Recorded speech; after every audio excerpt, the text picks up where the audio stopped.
Bonjour à tous, je suis Antoine et j'étais tout à fait comme les autres pendant mon enfance.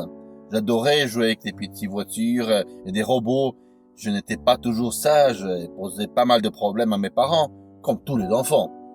Tant que j'ai le souvenir de moi, j'ai toujours été un enfant désobéissant, parfois avec des troubles de comportement. Il m'arrivait de rentrer tard le soir, etc.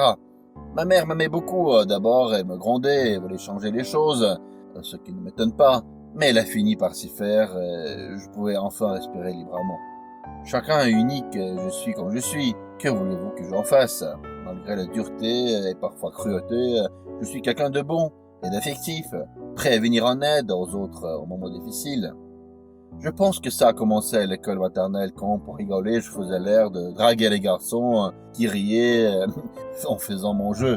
Tirer les langues aux filles en disant que le mariage entre nous, les garçons, était chose décidée et qu'elles n'auront pas de fiancé.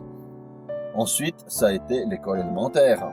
Le premier jour des classes, maman m'a mis un costume, lissé mes cheveux, m'a donné un énorme bouquet de fleurs. Tout cela m'ennuyait un peu trop et j'étais mal à l'aise. En ne voulant pas me soumettre, tout devant le prof, j'ai mis mes cheveux en désordre, dégagé ma cravate, jeté les fleurs au sol et fait une grimace parce que ça me dégoûtait de faire garçon gentil. Quelque part au cours moyen, pour la première fois, j'ai senti être attiré par un camarade de classe. Il s'appelait Michel. Difficile de qualifier ça d'amour, je dirais vraiment attirance. Je voulais passer beaucoup de temps avec lui, de jouer avec lui. Je lui ai proposé de nous installer côte à côte dans notre classe. J'avais pas de secret avec lui et bien sûr j'essayais de le mettre dans mes coups. Michel a toujours été quelqu'un de fermé, timide, insociable. J'appréciais ce type de caractère quand il s'agissait des garçons. Finalement, nous sommes devenus amis et plus tard j'ai compris que je voulais être plus qu'un ami.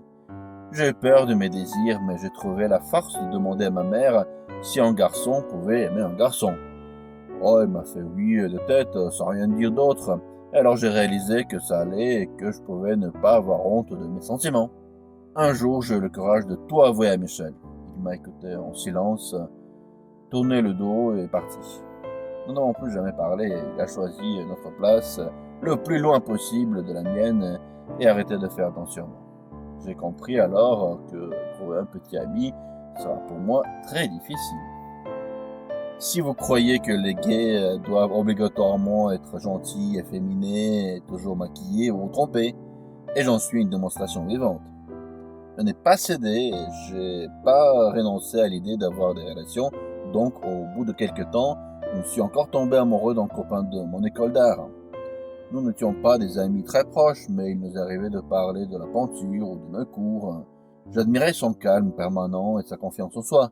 Après 2 ans de relations amicaux, j'ai décidé de risquer un nouveau coup et de lui dire que je l'aimais. Je suis sorti de la classe, demandé de me suivre et j'ai tout déballé en le regardant droit dans les yeux. Il est resté confus, puis m'a dit « Pardonne-moi, mais cela fait 6 mois que je sors avec ta cousine. » Le monde s'est écroulé pour la 2e fois. Rentré chez moi, j'ai appelé ma cousine et je lui ai tout raconté. Elle m'a soutenu même si elle se sentait un peu coupable. Mais j'ai survécu à tout cela. Cela a été difficile parce que j'étais déprimé à cause des refus de la part de 2 personnes que j'ai aimées. Malgré tout, les choses se sont arrangées quand j'ai raconté Christian. Nous avons fait connaissance au McDo et j'ai commandé une glace qu'il m'a fait renverser sur moi. J'ai juste sourié, échangé quelques mots avec lui et après nous sommes partis prendre l'air. Ça s'est très bien passé. Au bout d'un certain temps, c'est lui qui m'a donné rendez-vous. J'étais submergé par la joie et bien sûr, j'ai dit oui. Maintenant, nous sortons ensemble et nous sommes très bien tous les deux. Maman me donne tout son soutien et elle est toujours prête à m'écouter et donne des conseils si j'en ai besoin. Je suis très contente de la sorte dont les choses se sont passées parce que je suis heureux avec Christian. Je ne sais pas comment cela aurait pu se tourner sans ces 2 échecs précédents. Qu'est-ce que tu penses de mon histoire? Écris dans les commentaires. N'oublie pas de cliquer sur j'aime et de t'abonner à ma chaîne. Par contre, tu peux aussi envoyer tes histoires sur mon boîte mail. Merci d'avoir regardé la vidéo. À bientôt.